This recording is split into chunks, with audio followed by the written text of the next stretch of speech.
नमस्कार, मी मनोज पाठक. बातमीपत्रात आपलं स्वागत. बातमीपत्राच्या सुरुवातीला एक महत्त्वाची बातमी भाजपच्या गोटातून. भाजप नेत्या पंकजा मुंडेंना राज्यसभेवर पाठवा, देवेंद्र फडणवीसांनी केंद्राला अशी विनंती केल्याची माहिती मिळते आहे. सूत्रांनी ही माहिती दिलेली आहे. पंकजा मुंडेंना आणि ओबीसी समाजाला प्रतिनिधित्व देण्याचं गरजेचं आहे. लोकसभेतील पराभवानंतर पंकजा मुंडेंचं आता राज्यसभेत पुनर्वसन होणार का, अशा आशयाची चर्चा आता राजकीय वर्तुळात सुरू झाली आहे.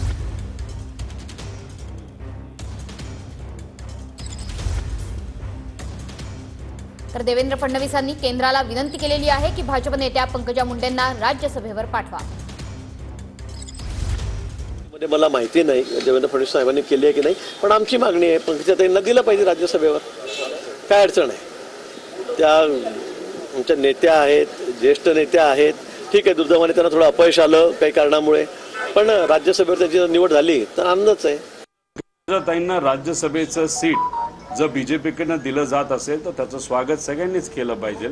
त्यांच्या वडिलांनी खूप मोठं कार्य राजकीय क्षेत्रामध्ये त्या ठिकाणी केलेलं आहे.